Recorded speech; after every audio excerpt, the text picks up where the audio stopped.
আল্লাহ তুমি আবার এই জরুরিকে আল্লাহ তুমি সুস্থ করে দাও, আল্লাহ আমাদেরকে এতিম বানাইও না। এই ভালোবাসা পরিমাপ করবেন কি দিয়ে, যেখানে নেই কোনো পাওয়া না পাওয়ার কঠিন অঙ্কের সমীকরণ বা স্বার্থ সিদ্ধির উপলক্ষ। আছে শুধু শ্রদ্ধা, মায়া আর বুক ভরা ভালোবাসার এক নিদর্শন।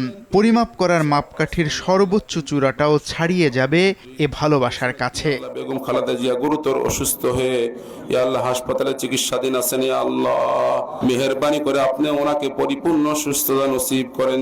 দেশের কজন এভাবে থাকতে পেরেছেন মানুষের অশ্রুসিক্ত মোনাজাতে? পাড়া মহল্লা দেশের গণ্ডি ছাড়িয়ে বিদেশ বিভুঁয়ে সবাই কাঁদছেন একজন মানুষের জন্য।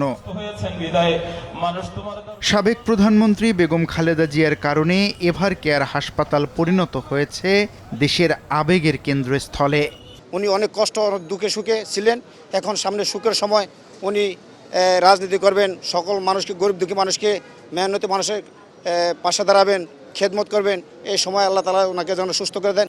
উদ্বেগ উৎকণ্ঠা নিয়ে হাসপাতালের বাইরে সাধারণ মানুষের উপস্থিতি প্রমাণ করে দীর্ঘদিন ক্ষমতার বাইরে থেকেও মানুষের হৃদয়ের কতটা গভীরে স্থান করে নিয়েছেন বেগম খালেদা জিয়া। খালেদা জিয়ার সুস্থতা কামনায় ইমাম ও মুসল্লিদের স্বতঃস্ফূর্ত উদ্যোগে বিশেষ মোনাজাত করা হয়েছে দেশের প্রায় প্রতিটি মসজিদে। রাত জেগে কোরআন খতম দিচ্ছে মাদ্রাসার এতিম শিশুরা। বেগম খালেদা জিয়ার সুস্থতা কামনায় মন্দির গির্জা প্যাগোডায়ও চলছে বিশেষ প্রার্থনা।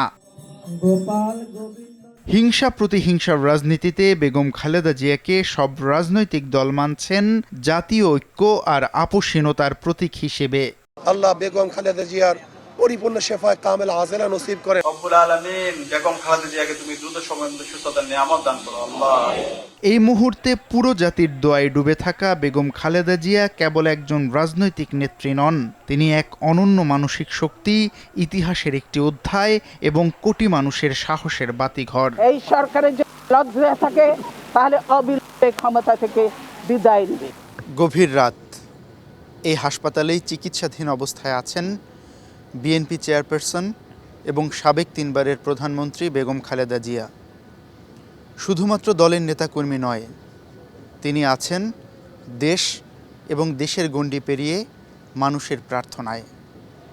তাদের আশা আবারও সুস্থ হয়ে বেগম খালেদা জিয়া ফিরবেন সবার মাঝে। শামীম চৌধুরী, RTV, ঢাকা।